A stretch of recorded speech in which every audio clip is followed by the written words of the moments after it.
Okay.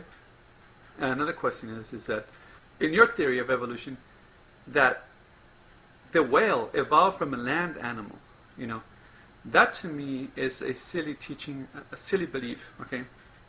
Because you would have the first living organism taking millions of years to become a fish, millions of years to become an amphibian, millions of years to become a reptile, millions of years to become a bird, and then also millions of years for the mammals to arise.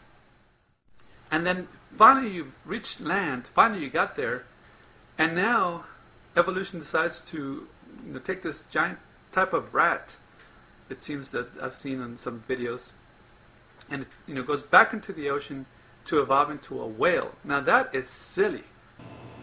First of all, asserting that a scientific tenet is silly is what we call a subjective opinion, and just because Frank says it's silly doesn't mean a thing.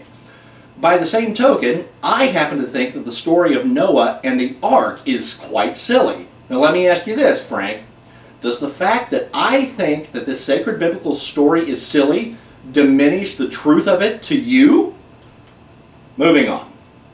You seem to be operating under the assumption that the ultimate goal of evolution is to get up on the land, and again, this simply isn't the case.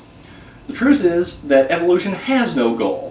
Individuals with more adaptive traits are more likely to pass on their genotypes. Adaptive does not mean bigger, stronger, or faster. In fact, the biggest, strongest, and fastest animals have already carved out their niche.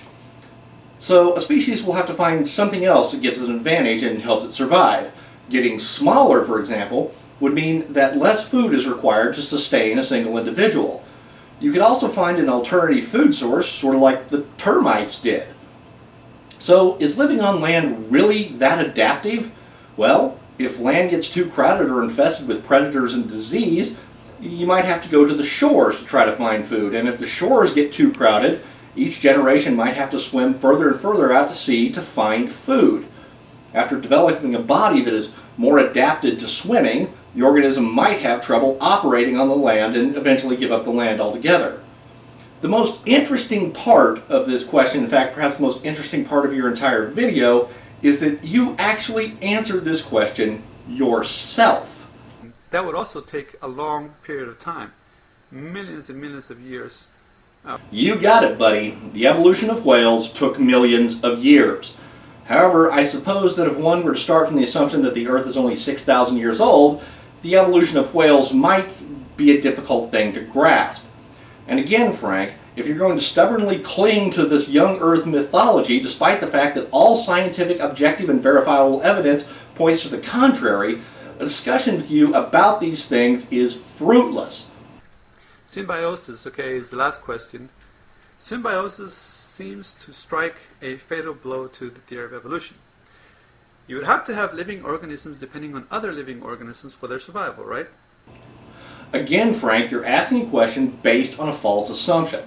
The assumption that you are making is that the way things are now is the way things have always been, and nothing could be further from the truth. Saving, of course, my wild fantasies that someday a woman will actually find me attractive. There are plenty of examples of life that can live without other life. Algae, for example, has always been nourished directly from the sun through a process called photosynthesis. There are plenty of life forms, including you and I, Frank, that are dependent both directly and indirectly on algae. There are bacteria and organisms called extremophils, probably mispronouncing that. Anyway, they live deep in the ocean near thermal vents called black smokers. These organisms can convert methane and sulfur, things that would kill you and I, into energy through a process called chemosynthesis. These organisms in turn provide a source of sustenance for things like the shrimp and this beautiful Pompeii worm. So your question is really a cart before the horse problem. First, there was life that depended on energy sources found in the natural environment, like the sun. Next came slightly more complex life that was dependent on the photosynthesizing life, and so on. Once super complex organisms came along, like animals, including the egotistical Homo sapien, they were completely dependent on other life for their survival. In simpler terms, Frank, you, me, Nephilim-free, Thunderfoot, this guy, these guys, and yes, even these, well, we are all solar powered. And yes, this process took millions of years to get to where it is now, and it's still progressing. Anyway, Frank, I hope that this gives you a little insight into the questions you have. I've enjoyed making this video, and I hope you will give it its due consideration. To everyone else, I'm Jaguar Jones, saying good day, and pangolins are totally gay.